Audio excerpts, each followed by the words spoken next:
우리의 삶을 늘 지켜주시고 보호해 주시는 그 하나님의 사랑과 은혜를 찬양해 주신 우리 이병 장로님 가족에게 진심으로 감사를 드립니다.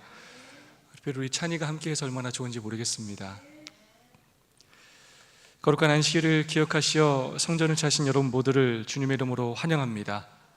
하나님만이 주실 수 있는 참된 은혜와 축복이 이 안식일 모든 시간 내내 여러분 모두 함께 하시기를 간절히 소망합니다.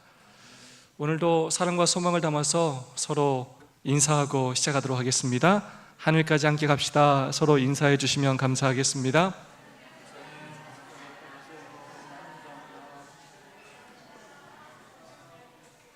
특별히 우리 이나경 성도님 정말 오랜만에 함께 이 안식일 예배를 드리게 되어서 얼마나 기쁘고 감사한지 모르겠습니다. 이나경 성도님의 회복을 위해서 우리 모든 성도님들 간절히 기도해 주시기를 부탁드리겠습니다. 오늘 최종역 청년의 우리 어린 설교를 드리면서 참 은혜를 많이 받았습니다. 좀 부담스러울 수 있는 순서인데도 또 순종하는 마음으로 또 잘 협력해 주신 우리 최종역 청년에게도 감사를 드립니다. 우울증 환자들을 대상으로 여러 가지 심리 및 약물 요법을 실행한 결과 흥미로운 사실 하나를 발견했다고 합니다. 16주 동안 치료를 진행한 결과 우울증 환자에게 효과적인 치료 방법은 그 어떤 심리 요법도 약물 요법도 아니었다고 합니다. 우울증 환자에게 가장 효과적이고 중요한 것은 다름 아닌 의사와 환자가 얼마나 사이가 돈독한가 였다고 합니다. 대부분의 우울증 환자들은 이런 생각을 가지고 있다고 합니다. 아휴, 누가 내 말을 들어줄까? 누가 날 믿어주겠어? 누가 내 편이 되어주겠어? 이런 부정적인 마음을 가지고 있다고 그래요. 바로 그때 의사가 환자의 마음을 정확히 알고 그 환자를 믿어주고 좋은 관계를 유지할수록 그 환자의 우울증 증세는 호전되었다고 합니다. 이 연구는 의사와 환자 사이뿐만 아니라 우리 인생에서도 사람 사이에 그 신뢰의 관계가 얼마나 중요한지를 보여주고 있습니다. 특별히 상대방을 진심으로 믿어주는 것이 얼마나 중요한지를 보여주고 있습니다. 자신이 꿈꾸는 분야에서 목표를 이룬 사람들의 공통점이 있다고 합니다. 그것은 무엇이냐면 바로 나를 믿어주는 한 사람이 곁에서 응원해 줄 때 자신이 가진 능력을 최대한 발휘할 수 있게 되었고 마침내는 꿈을 이룰 수 있게 되었다는 것입니다. 그런데 또 다른 케이스가 있습니다. 때로는 나를 믿어주고 응원해주는 사람이 없었음에도 불구하고 성공하는 케이스가 있었는데 어느 때였냐면 아픔을 가진 사람들에게 믿음과 응원을 보내는 존재가 되겠다는 목표를 가지고 내가 다른 사람을 도와야 되겠다는 그런 목표를 가지고 산 사람은 오히려 자신을 신뢰하는 사람이 없었음에도 불구하고 성공하는 케이스들이 많았다고 합니다. 누군가 나를 믿어주는 사람이 있을 때도 성공하기도 하지만 나에게 그런 사람이 없을지라도 내가 다른 사람에게 그런 사람이 되어주겠다고 결심하고 살 때 그 사람 또한 성공할 수 있게 되었다는 것입니다. 자신을 믿어주는 한 사람이 있을 때 그 사람은 넘어지지 않을 수 있습니다. 또한 다른 사람을 믿어주는 한 사람이 되려고 할 때 그 사람도 넘어지지 않을 뿐만 아니라 함께 일어설 수 있다는 것입니다. 우리가 하늘가족으로 서로에게 그런 사람이 되었으면 좋겠습니다. 우리가 이렇게 만나서 한 가족이 된 건 우연이 아닙니다. 여러분, 옷깃만 스쳐도 인연이라고 하지 않습니까? 하나님께서 이곳으로 우리를 불러 모아주신 건 하나님의 놀라운 섭리입니다. 서로를 진심으로 믿어주는 한 사람, 서로에게 힘과 용기와 위로가 되어주는 한 사람, 서로의 삶의 필요를 채워주는 한 사람, 서로의 구원을 위해 협력하는 한 사람, 그 한 사람이 되어주시기를 간절히 소망합니다. 그래서 손잡고 하늘까지 함께 가는 우리 모두가 될 수 있기를 진심으로 소망합니다. 이번 주에 우리는 부조와 선지자 제26장 홍해에서 시내산까지 챕터를 묵상하였습니다. 이번 챕터는 출애굽기 15장 후반부터 16장, 17장, 18장의 아주 긴 내용을 다루고 있습니다. 그래서 전부 다를 다룰 수는 없고 앞부분을 좀 살펴보도록 하겠습니다. 이번 챕터에서 제가 뽑은 핵심 키워드는 무엇이냐면 죄악적인 불신이라는 키워드입니다. 부조와 선지자 292페이지 말씀입니다. 그들이 만일 당신의 계명에 순종한다면 그들에게 질병이 이르지 않게 하시겠다고 약속하셨다. 그런데도 그들과 그들의 자녀들이 굶어 죽지는 않을까 하고 생각하는 것은 그들 편의 죄악적인 불신이었다. 여러분, 그냥 불신이 아니에요. 어떤 불신이라고요? 아주 죄악적인 불신입니다. 그래서 이번 챕터를 묵상하는 내내 마음이 아팠습니다. 저는 이 말씀을 묵상하면서 뭘 봤냐면 이스라엘 백성으로 인하여 가슴 아파하시고 눈물을 흘리시는 하나님의 모습을 보았습니다. 하나님께서 선하신 길로 그렇게 인도했음에도 불구하고 하나님을 믿지 못하는 그 이스라엘 백성을 보시고 하나님 마음이 얼마나 아프셨을까요? 얼마나 힘이 빠지고 서운하셨을까요? 부조와 선지자 294페이지는 이렇게 말하고 있습니다. 우리가 이렇게 불신하는 것이 옳은 일일까? 왜 우리가 배은망덕하고 불신해야 하는가? 예수님은 우리의 친구이시다. 온 하늘은 우리의 행복에 관심이 있다. 우리의 근심과 공포는 하나님의 성령을 슬프시게 한다. 이스라엘 백성들의 그 배은망덕은 하나님 마음을 슬프게 하였습니다. 그래서 오늘은 이스라엘 백성들이 광야에서 어떤 죄악적인 불신을 행했는지, 그리고 그렇게 슬프고 속이 상하는 가운데서도 우리 하나님께서는 그때마다 어떻게 이스라엘 백성들을 돌보셨는지 함께 살펴보기를 원합니다. 첫 번째는 마라에서의 불신적인 죄악적인 불신입니다. 출애굽기 15장 22절의 말씀입니다. 모세가 홍해에서 이스라엘을 인도하며 그들이 나와서 스루 광야로 들어가서 거기서 사흘 길을 행하였으나 물을 얻지 못하고.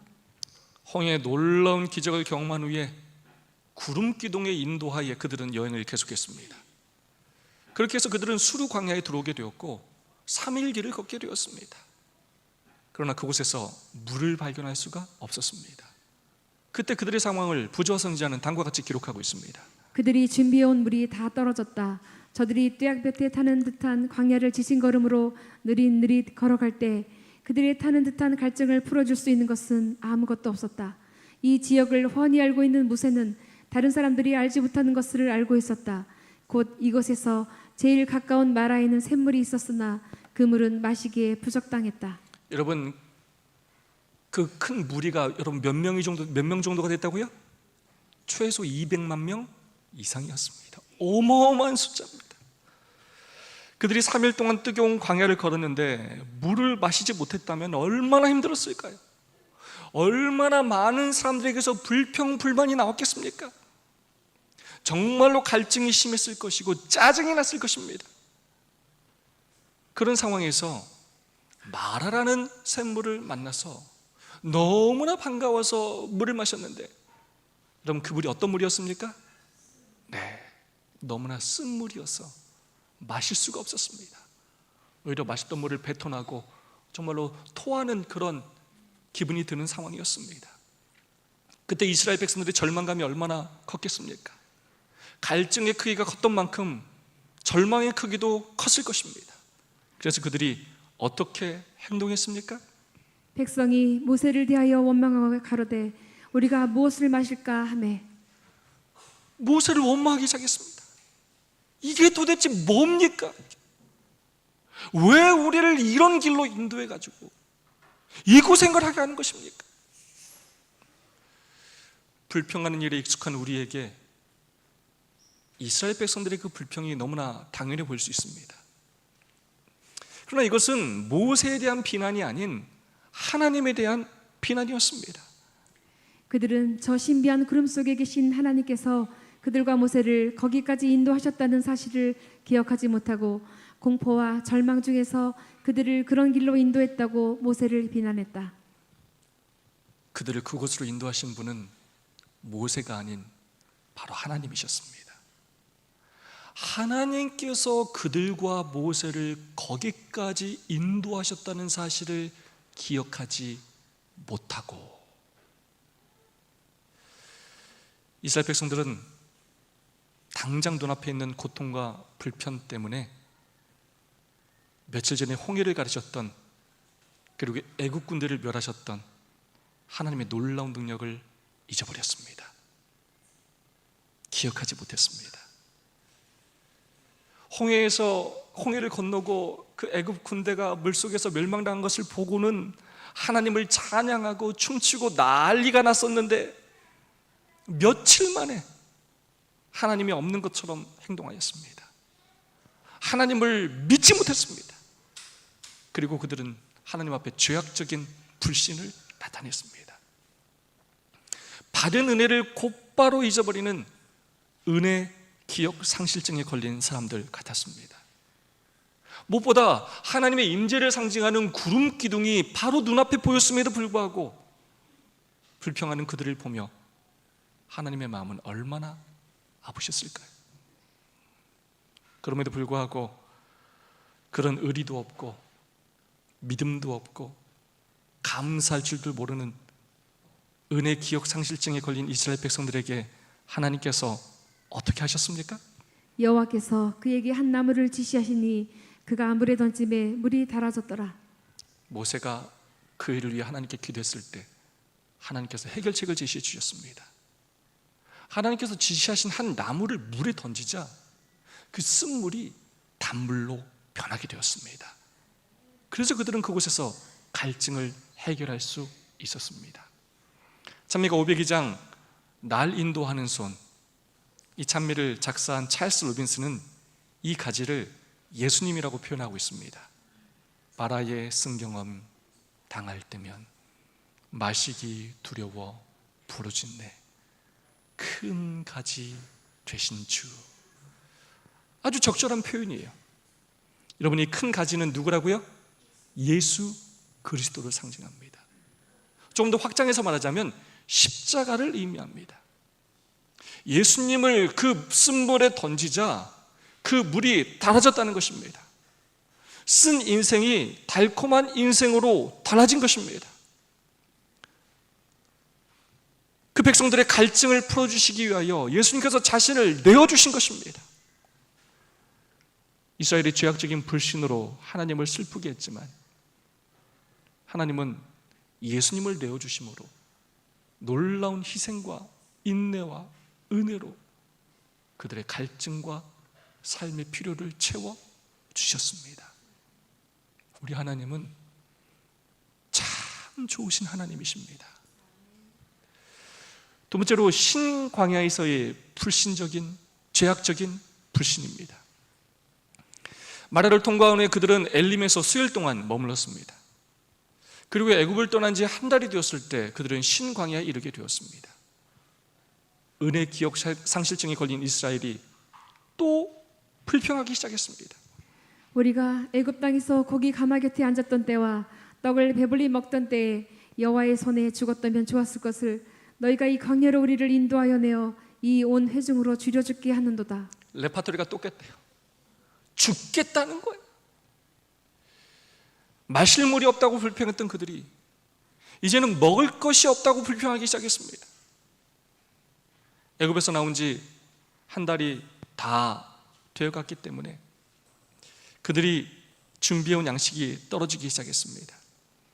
광야에는 목초가 부족했으므로 그들의 양떼는 줄어들고 있었습니다. 그 많은 군중을 먹일 양식을 어떻게 공급할 수 있을까? 얼마 전에는 물도 잘 못 마셨는데, 아니 이 광야에서 어디서 물을 얻고 어떻게 양식을 공급받을 수 있을까? 아니 우리가 도대체 얼마나 버틸 수 있을까? 의심이 그들의 마음을 가득 채웠습니다. 그래서 그들은 그렇게 불평하였습니다. 여러분, 이스라엘 백성들이 불평할 만합니까? 걱정할 만합니까? 광야가 어떤 곳인지 알면, 광야를 한번 가보면 그들의 심정을 충분히 이해할 수 있습니다. 정말 바위 말고는 아무것도 없어요. 물도 없고 양식도 없고 가축을 위한 풀도 없습니다. 그것은 분명 사실입니다. 그러나 그들이 잊은 사실이 있습니다. 바로 하나님께서 그들을 거기로 인도하셨다는 사실입니다. 292페이지의 말씀입니다. 그들은 아직까지는 굶주리지 않았다. 그들의 당장의 필요는 공급되었으나 그들은 장래에 대하여 염려했다. 그들은 이 많은 군중이 광야를 여행하는 동안 어떻게 살아갈 수 있을지 이해할 수 없었다. 그들은 그들의 자녀들이 굶주리는 광경을 상상해 보았다. 여호와께서는 그들이 고난에 에워싸이고 그들의 양식이 떨어지게 허락하셨다. 그리하여 그들의 마음이 지금까지 그들을 구원해내신 당신께로 향하게 될 수 있도록 하고자 하셨다. 이스라엘 백성들을 훈련시키고 교육시키기 위한 하나님의 특별한 섭리가 있었다는 것입니다. 여러분, 당시에 그들이 굶고 있었습니까? 중요합니다. 굶고 있었습니까? 먹을 것이 없었습니까? 아닙니다. 당장에 필요한 양식을 가지고 있었습니다. 근데 왜 걱정했습니까? 왜 불평했습니까? 왜 애굽으로 돌아가고 싶어 했습니까? 가지고 있던 양식이 줄어들고 있었기 때문입니다. 그들은 앞날을 걱정했습니다. 애굽에서는 비록 노예였지만 나름 쌓아놓고 살았는데 광야에 오니 먹을 것은 점점 줄어들고 아무런 대책은 없어 보이고 눈에 보이는 것은 없고 이런 식으로 가다가는 자녀들까지 다 굶어 죽을 것만 같았습니다. 하나님을 믿는다고 하지만 그들의 마음 중심에 뿌리 깊이 박혀있는 물질주의와 탐욕이, 내일에 대한 염려가 하나님을 믿지 못하게 만들었습니다. 돈에, 양식에, 쌓아놓는 것에 중독이 되어서 그것을 생명으로 여기며 조금만 줄어들어도 불안해하고, 조금만 돈을 못 벌어도 불안해하고, 조금만 어려워져도 불안해하며 두려워하며 안절부절하지 못하며 그것 없으면 죽을 것처럼 생각했다는 것입니다. 그래서 하나님께서 그들을 광야로 인도하셨고 쌓아놓는 것들이 점점 줄어들게 하셨고 그러한 환경을 통해 오직 하나님만 의지하는 법을 배우게 하셨습니다. 이스라엘 백성들의 불신, 죄악적인 이 불신이 왜 반복되는가? 저들은 그분의 능력의 증거들을 계속 보지 않으면 더 이상 여호와를 신뢰하려고 하지 않았다. 그들은 애굽에서의 지긋지긋했던 종살이를 잊어버렸다.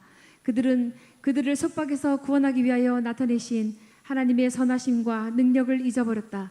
그들은 멸망시키는 천사가 모든 애굽의 초태생을 죽일 때에 어떻게 그들의 자녀들을 목숨이 보존되었는지를 잊어버렸다. 그들은 홍해에서 나타난 하나님의 장엄한 능력 역시 잊고 있었다. 그들의 죄악적인 불신의 원인이 무엇이냐? 반복되는 표현이 나옵니다. 어떤 표현이 나옵니까? 잊어버렸다, 잊어버렸다, 잊어버렸다, 잊고 있었다. 바로 하나님에 대한 망각입니다. 하나님의 선하심과 하나님의 능력에 대한 망각입니다. 자신들을 지금까지 인도하신 하나님의 그 사랑과 능력과 역사를 잊어버리고 눈앞에 보이는 문제만 바라봤기 때문입니다. 그들은 오로지 눈앞에 당면한 불편과 시련만 보고 느낄 뿐이었다. 그들의 눈앞에 구름 기둥이 보였는데, 하나님의 임재가 있었는데 그것은 보지 않고 눈앞에 불편과 시련만 보았다는 것입니다. 하나님을 그들의 눈에서 놓치고 하나님을 기억하지 못하고 눈앞에 보이는 문제만 보고 근심하고 염려하였기에 그들은 죄악적인 불신을 나타낼 수밖에 없었습니다. 이때 하나님 마음이 얼마나 아프셨을까요? 하나님 믿을 백성들은 이 사람들밖에 없는데, 그래서 애굽에서 불러냈는데 그런 백성들까지도 하나님을 믿지 못하니 하나님 마음이 얼마나 아프셨을까요? 여러분, 그때 하나님께서 어떻게 하셨습니까? 하나님의 은혜를 다 잊어버리고 불평하고 불신하는 그들을 어떻게 하셨습니까? 당장 벌하셨습니까? 원하는 대로 애굽으로 돌려보내셨습니까? 그렇게 하지 않으셨습니다. 하늘에서 만나를 내리심으로 그들의 필요를 채워주셨습니다. 내가 너희를 위하여 하늘에서 양식을 비같이 내리리니 백성이 나가서 일용할 것을 날마다 거둘 것이라. 이같이 하여 그들이 나의 율법을 준행하나 아니하나 내가 시험하리라. 이 꼴밤이라도 한 대 때리고 좀 벌을 줘가지고 겁을 줘서 그런 말 안 나오게 하신 게 아니라 하나님은 먼저 그들의 필요를 채워주는 일을 하셨습니다. 매일의 만나를 통해 우리의 생명의 단위가 하루임을 가르쳐 주셨고, 매일 만나를 거두되 안식일을 제외하고는 쌓아놓지 못하게 하심으로, 예비일을 제외하고는 쌓아놓지 못하게 하심으로 안식일을 기억하며 구별하는 훈련을 시키셨습니다. 그런 훈련을 통해서 우리가 살고 죽는 것이 눈에 보이는 양식과 돈이 아니라 날마다 우리는 하나님의 은혜로 살아간다는 것을 배우고 깨닫게 하셨습니다. 왜 사람은 쌓아놓으려고 하는가? 바로 앞날을 걱정하기 때문입니다. 미래를 준비하려고 하기 때문입니다. 왜 그럼 하나님은 만나를 매일 내려주시고 매일마다 거두게 하시고 쌓아놓지 못하게 하셨을까요? 내일은, 미래는 우리의 영역이 아니기 때문입니다. 미래는 하나님의 영역이기 때문입니다. 하나님은 우리에게 하루를 선물로 주십니다. 우리의 삶의 단위는 하루입니다. 어떤 면에서 우리는 하루살이입니다. 하나님의 은혜로만 하루를 살아가는 하루살이입니다. 아침에 부활하고 밤에 잠잘 때는 다시 죽는 하루살이들입니다. 그리고 하나님은 그 하루에 필요한 것들을 공급해 주시는 것입니다. 하나님께서 매일 주시는 양식으로 우리가 살아간다는 것입니다. 그러니까 내일 일을 염려하지 말라는 것입니다. 내일은 우리가 염려할 영역이 아니라는 것입니다. 또한 만나를 통해 삼중이적을 보여주시며 안식일을 구별하도록 훈련시키셨습니다. 그 이유는 바로 안식일을 통해서 하나님께서 생명의 주인이시며 우리가 안식일에 일하지 않아도 우리의 필요를 채워주시는 분이 하나님이심을 깨닫게 하시기 위함이었습니다. 그런데 그런 만나의 기적을 매일 경험하면서도 죄악적인 불신을 나타낸 사람들이 있었습니다. 제7일에 백성 중 더러가 거두어 나갔다가 얻지 못하니라. 여호와께서 모세에게 이르시되 어느 때까지 너희가 내 계명과 내 율법을 지키지 아니하려느냐. 전 하나님의 이 말씀 안에서 하나님의 섭섭함과 안타까움과 하나님의 눈물이 보입니다. 그거 더 거둬야 썩는데 그렇게 하지 않아도 날마다 먹여주시는데 안식일에 아무리 거들어 나와봐야 안식일에는 만나가 내리지 않는데 조금이라도 더 걷어보겠다고 하나님 말씀에 순종하지 않는 사람들이 있었다는 것입니다. 얼마나 하나님께서 마음이 아프셨겠습니까? 여러분, 그럼에도 불구하고 하나님은 당신의 은혜의 선물인 만나를 그치지 않으셨습니다. 16장 35절의 말씀입니다. 이스라엘 자손이 사람 사는 땅에 이르기까지 40년 동안 만나를 먹되 곧 가나안 지경에 이르기까지 그들이 만나를 먹었더라. 말 안 듣는 놈들은 안 줘 하신 적이 없어요.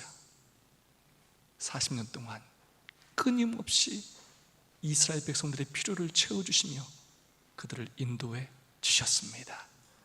예수께서 가라사대 내가 곧 생명의 떡이니 내게 오는 자는 결코 줄이지 아니할 터이요. 아멘. 40년 동안 하늘에서 내린 만나는 바로 예수님을 의미합니다. 예수님이 생명의 떡이십니다. 하나님은 죄악적인 불신을 행하는 이스라엘을 위해 예수님을 내어주신 것입니다. 이스라엘 백성들은 40년 동안 날마다 예수님의 살을 먹고 산 것입니다. 단 하루도 그들의 힘과 능력으로 산 것이 아닙니다. 구름 기둥과 불 기둥으로 인도하셨고 만나로 그들을 먹이셨습니다. 하나님의 은혜로 산 것입니다. 이스라엘이 죄악적인 불신으로 하나님을 슬프게 했지만 하나님은 예수님 자신을 내어주심으로 놀라운 은혜와 인내로 그들의 배고픔과 삶의 필요를 채워주셨습니다. 우리 하나님은 참 좋으신 하나님이십니다. 세 번째, 무리바에서의 죄악적인 불신입니다. 출애굽기 17장 1절의 말씀입니다. 이스라엘 자손의 온 회중이 여호와의 명령대로 신 광야에서 떠나 그 노정대로 행하여 르비딤에 장막을 쳤으나 백성이 마실 물이 없는지라 백성이 모세와 다투어 가로되 우리에게 물을 주어 마시게 하라. 이스라엘은 신광야를 떠나서 르비딤에 이르게 되었습니다. 그리고 그곳에서 장막을 치게 되었습니다. 그런데 그곳에서도 마실 물이 없었습니다. 마라에서 쓴물을 단물로 바꿔주신 그 능력은 잊어버리고 지금도 날마다 하늘에서 만나를 내려주시는 그 놀라운 하나님의 능력을 잊어버리고 그들은 또 죄악적인 불신을 나타냈습니다. 17장 3절입니다. 당신이 어찌하여 우리를 애굽에서 인도하여 내어서 우리와 우리 자녀와 우리 생축으로 목말라 죽게 하느냐. 과연 하나님이 우리 중에 계신 것이냐라고 불평하면서 하나님의 존재 자체를 부정하기 시작했습니다. 이곳에는 물이 조금도 없었다. 그러자 그들은 또 하나님의 섭리를 불신했다. 그들은 그 약속을 곧 잊어버리고 그들의 믿음이 시련을 당하자마자 실패했다. 그들의 마음은 의심과 불신으로 가득 찼다. 격렬한 소요와 분노 속에서 그들은 모세를 돌로 쳐 죽이려고 하였다. 불평과 불신을 넘어서서 분노하면서 모세를 돌로 쳐 죽이려고 하였습니다. 하나님의 놀라운 사랑과 은혜를 경험했어도 불구하고 그 과거를 다 망각하고 놀라운 불신을 나타냈습니다. 하나님의 놀라운 임재를 눈으로 보면서도 하나님이 어디 계시냐고 불평했습니다. 당장 멸망당해도 마땅한 놀라운 배은망덕이었습니다. 그때 모세는 하나님께 부르짖었고 하나님은 다음과 같이 명령하셨습니다. 백성 앞을 지나가서 이스라엘 장로들을 데리고 하수를 치던 내 지팡이를 손에 잡고 가라. 내가 거기서 호렙산 반석 위에 너를 대하여 서리니 너는 반석을 치라. 여러분, 어떤 지팡이라고 표현합니까? 굉장히 중요한 표현입니다. 어떤 지팡이입니까? 하수를 치던 내 지팡이. 홍해를 갈랐던 지팡이가 아닙니다. 애굽의 하수를 치던 지팡이라고 말씀하셨습니다. 왜 그렇게 말씀하셨느냐? 모세가 애굽의 하수를 치던 지팡이는 나일강의 신 하필을 심판했던 지팡이였습니다. 홍해를 가른 지팡이가 능력의 지팡이였다면 애굽의 하수를 친 지팡이는 심판의 지팡이입니다. 그런데 여러분, 누구를 치는 것입니까? 잘 봐야 합니다. 불평, 불만하는 이스라엘 백성들을 친 것이 아니라 하나님께서 반석 위에 서시면 그 반석을 치라는 것입니다. 죄악적인 불신을 나타낸 이스라엘 백성을 치라는 것이 아닙니다. 여러분, 누구를 치라고요? 바로 하나님 자신을 지팡이로 치라는 명령이었습니다. 부자성시자 298페이지의 말씀입니다. 이 사악한 불평의 선동자들에게 애굽에 내렸던 것 같은 어떤 무서운 재앙이 내리도록 모세를 명하여 그의 지팡이를 쳐들게 하지 않으시고 그 대신 여호와께서는 당신의 크신 자비로 그 지팡이를 저들의 해방을 이룩하시는 당신의 도구로 삼으셨다. 아멘. 여러분이 얼마나 감동적입니까? 하나님은 이스라엘 백성들의 믿음 없음을 잘 아셨어요. 그들의 연약함을 너무나 잘 아셨어요. 죄악적인 불신을 행한 이스라엘 백성이 아닌 하나님 자신을 심판하신 것입니다. 하나님께서 자신의 독생자인 예수 그리스도를 심판하신 것입니다. 심판을 받아 마땅한 이스라엘을 벌하신 것이 아니라 그들 대신 자신을 심판하심으로 그들의 죄를 사해 주시며 은혜를 베풀어 주시고 그들의 인생의 갈증을 풀어주신 것입니다. 자신을 희생하시어 그들의 필요를 채워주신 것입니다. 이 반석은 곧 예수 그리스도를 의미합니다. 신령한 반석은 곧 그리스도시라고 고린도전서 10장 4절은 말하고 있습니다. 이 반석을 친다는 의미는 바로 십자가 사건을 의미합니다. 침을 당한 반석은 그리스도의 표상이었고 이 상징을 통하여 가장 귀중한 영적 진리들이 가르쳐졌다. 생명을 주는 물이 침을 당한 반석으로부터 흘러나왔듯이 하나님에게 맞으며 우리의 허물을 인하여 찔림을 받고 우리의 죄악을 인하여 상함을 받은 그리스도로부터 잃어버린 인류를 위한 구원의 물줄기가 흘러나온다. 하나님께서 예수 그리스도를 치심으로 십자가에 못 박아 죽이심으로 인류를 위한 구원의 물이 그분의 몸을 통하여 흘러나오게 되었다는 것입니다. 출애굽기 17장은 반석에서 물이 얼마나 나왔는지 기록하지 않지만 시편은 자세히 기록하고 있습니다. 광야에서 반석을 쪼개시고 깊은 수원에서 나는 것 같이 저희에게 물을 흡족히 마시우셨으며 200만 명이 넘는 사람들이 물을 어떻게 마셨다고요? 찔끔찔끔 마신 게 아닙니다. 어떻게 마셨다고요? 흡족하게 마실 만큼 풍성한 물을 주셨다는 거예요. 여러분, 그때부터 이스라엘 백성들은 광야에서 어떻게 물을 공급받았을까요? 굉장히 놀라운 말씀이 있습니다. 여행하던 전 기간 동안 어디든지 필요한 경우에는 하나님의 은혜로운 이적을 통하여 물이 공급되었다. 물이 계속 호렙으로부터 흘러내린 것은 아니었다. 그들의 여행 중 물이 필요한 때는 언제든지 진영 부근에 있는 바위 틈에서 물이 흘러나왔다. 만나야 하늘에서 맨날 내렸기 때문에 이해가 되는데 과연 물은 어떻게 공급받았을까? 정확한 답을 제공해 주고 있습니다. 그들이 여행하는 부근 바위 틈에서 물이 계속 나왔다는 것입니다. 이 부분에 대하여 사도 바울은 정확하게 말해주고 있습니다. 저희가 다 신령한 음료를 마셨으니 이는 저희를 따르는 신령한 반석으로부터 마셨음에 그 반석은 곧 그리스도시라. 아멘. 여러분, 이 표현이 아주 중요합니다. 저희를 따르는 신령한 반석. 이 호렙에서 물을 마신 후에 반석이신 예수님께서 그들의 경로를 따라 다니시면서 물을 공급해 주셨다는 것입니다. 이 얼마나 감동적인 표현입니까? 죄악적인 불신을 나타내는 이스라엘이었지만 따라 다니시면서 구름 기둥과 불 기둥으로 지켜주시고 하늘의 만나를 내려주시고 따라 다니시면서 반석에서 물을 공급해 주신 것입니다. 그들은 하나님의 은혜와 사랑을 잊었지만 하나님은 단 한순간도 그들을 잊지 않으셨습니다. 그들은 하나님께 불평하고 불신했지만 하나님은 끝까지 그들을 믿어주셨습니다. 그들은 하나님을 만족시키지 않았지만 하나님께서는 그들을 만족시켜 주셨습니다. 이스라엘이 죄악적인 불신으로 하나님을 슬프게 했지만 하나님은 예수님을 십자가에 내어주심으로 놀라운 인내와 은혜로 그들의 배고픔과 갈증과 삶의 필요를 채워주셨습니다. 우리 하나님은 참 좋으신 하나님이십니다. 저희 집 첫째 주아는 대학교 1학년입니다. 공릉동에서 자취를 하고 있습니다. 주아가 웬만하면 저에게 전화를 잘하지 않습니다. 가끔 전화가 오는데 두 가지 일로 전화를 하는 것 같아요. 첫 번째는 문제가 생겼을 때입니다.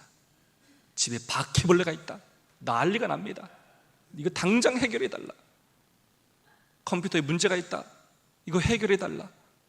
프로그램을 깔아달라. 이때 전화를 합니다. 또 다른 한 경우는 돈이 필요할 때입니다. 이때는 굉장한 애교가 포함이 됩니다. 아버지, 돈이 필요해요, 돈 좀 주세요, 이렇게 합니다.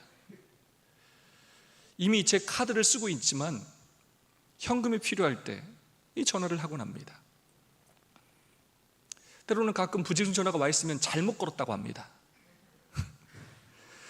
그런 일이 아닌 일로 전화를 자주 하면 좋겠지만 이때라도 전화를 하면 얼마나 반가운지 모릅니다. 부탁을 하면 저는 웬만하면 곧바로 해결을 해줍니다. 그 요청을 들어줍니다. 왜 그렇습니까? 제 딸이에요. 얘가 이런 부탁할 사람이 누구밖에 없어요? 저밖에 없어요. 그때 기뻐하는 딸의 모습을 보는 것이 저의 기쁨이고 행복입니다. 몇 번 전화해나 확인해서 그에 맞게 돈을 주거나 문제를 해결해 주지 않습니다. 딸이 도움을 요청할 때마다 가장 빠른 시간 안에 그 문제를 해결해 주려 노력하는 것입니다. 하나님에게 오늘 우리도 그러합니다. 단가 읽어볼까요? 시작. 온 하늘은 우리의 행복에 관심이 있다. 아멘.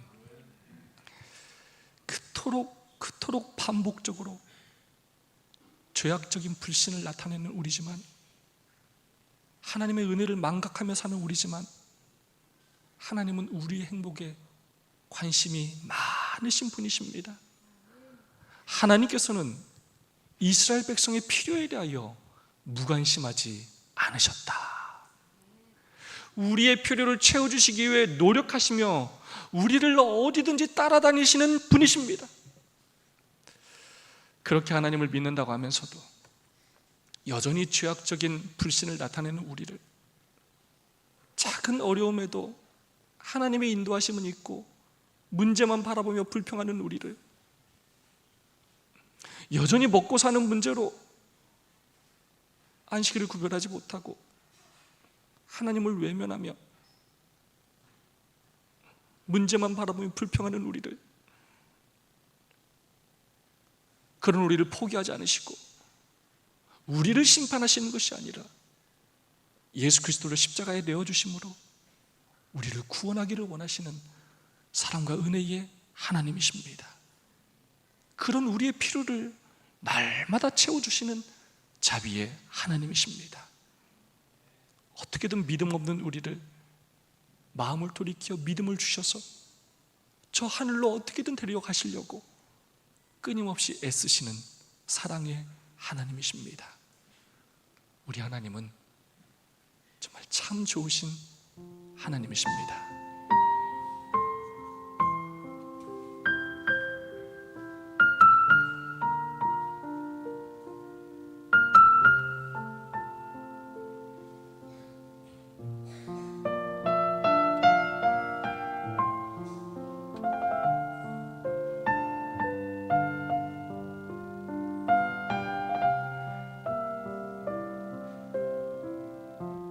참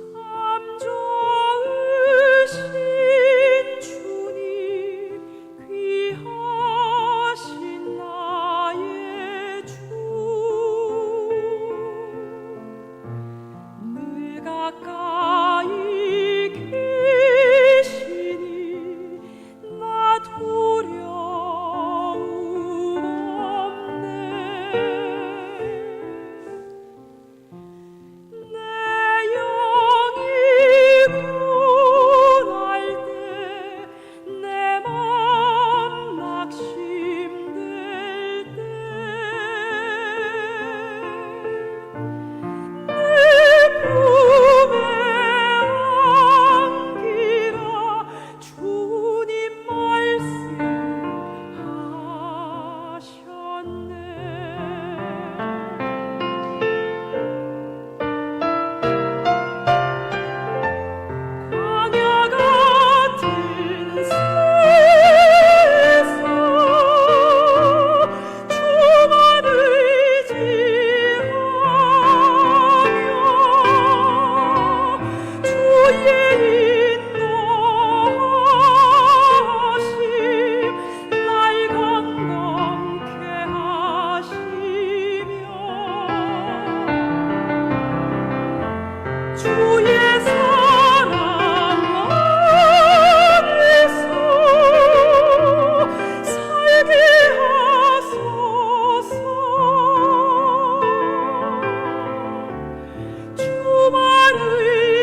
광야 같은 세상 주만 의지하며 주의 인도하심 날 강건케 하시며 주의 사랑 안에서 살게 하소서.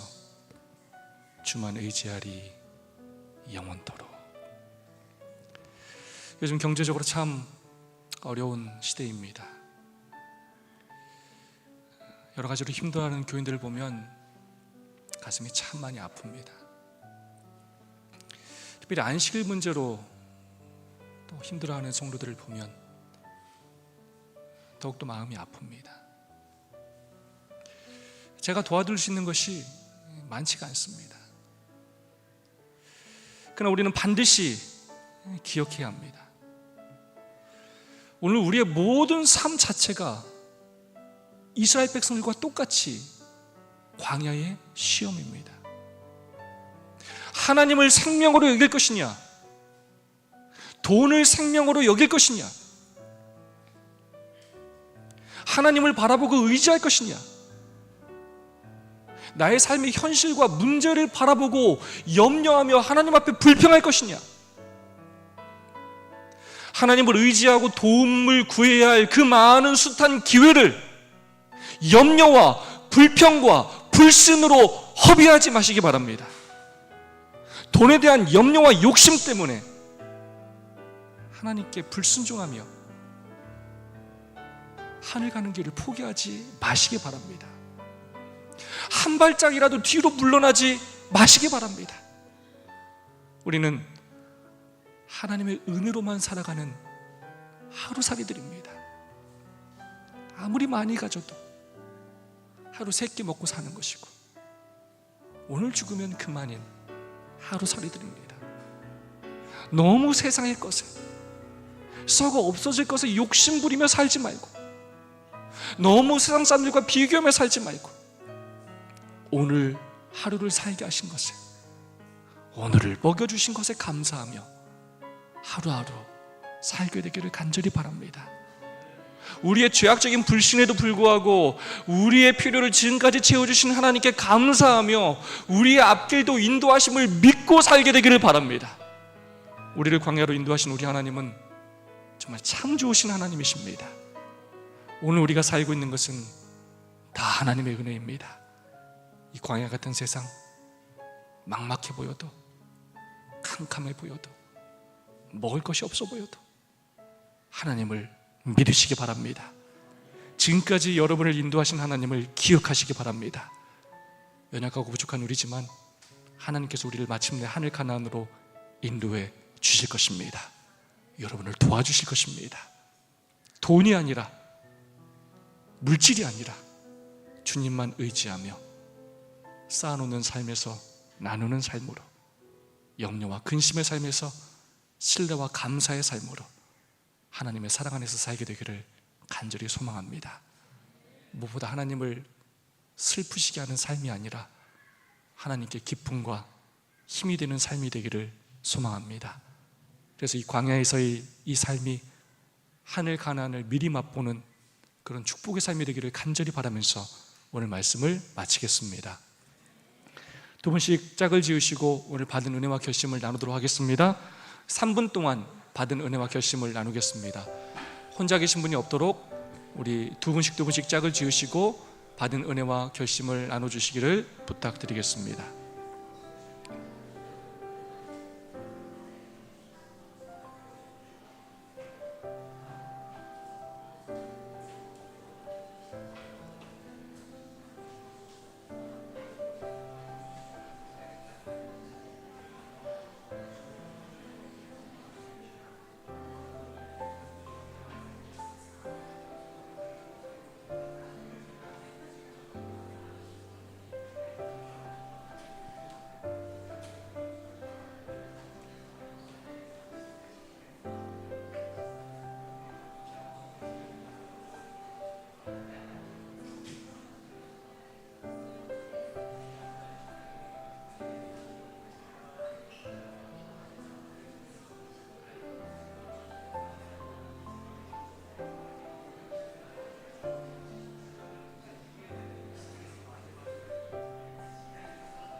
오늘 모든 성도를 대표해서 이명 집사님께서 받은 은혜와 결심을 나누어 주시겠습니다.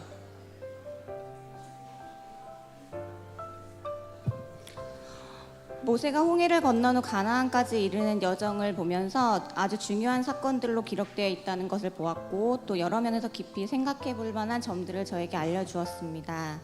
첫 번째는 이스라엘 백성들의 불평과 하나님의 인내하심입니다. 광야에서 이스라엘 백성은 종종 불평하고 믿음이 부족한 모습을 보이게 됩니다. 그럼에도 불구하고 하나님께서는 인내하며 그들을 인도하셨습니다. 하나님은 우리의 연약함에도 매 순간 인내하시고 끝까지 우리를 사랑하시는 분이심에 감사를 드립니다. 두 번째는 시련과 훈련의 시간입니다. 광야의 생활은 이스라엘 백성들에게 큰 시련이었지만 이는 동시에 그들의 믿음과 순종을 훈련하는 시간이었다고 생각합니다. 우리의 삶에서도 시련과 어려움은 때때로 우리를 성장시키고 훈련시키게 된다는 사실을 발견합니다. 그분의 명령에 순종하면 분명히 우리의 필요를 채워주시고 시련에서 이길 수 있는 능력을 주시는 분임을 기억해야 할 것 같습니다. 마지막으로 하나님의 기적과 인도하심입니다. 홍해를 가르시는 하나님, 만나와 메추라기를 내려주시는 하나님, 반석에서 나온 물의 기적을 보여주심을 통해 하나님께서는 이스라엘 백성을 인도하시는 모습을 볼 수 있었습니다. 그분의 신실하심과 인도하심을 믿고 하나님께 도움을 구하고 신뢰한다면 그분은 분명 계속해서 우리를 좋은 길로 인도하실 것입니다. 40년을 광야에서 살았던 이스라엘 백성들을 생각하면 저의 삶도 매 순간순간 하나님의 도우심으로 살아가고 있다는 감사함이 느껴집니다. 비록 가나안까지 가는 길이 40년이라는 꽤 오랜 시간이 걸렸고 백성들이 모세를 배반했을지라도 그때마다 하나님의 사랑은 언제나 성실하셨고 신실하셨습니다. 오늘도 저는 온전하신 그분의 사랑을 믿고 그분의 인내와 은혜가 저의 갈증과 필요를 채워주심을 기억하며 하나님의 뜻에 따라 살아갈 수 있도록 기도하며 생활하겠습니다. 아멘. 우리 이명 집사님을 주님의 이름으로 축복합니다. 감사합니다. 오늘 헌금 시간입니다. 6월 15일 안식일 살아계신 아버지께서 나를 보내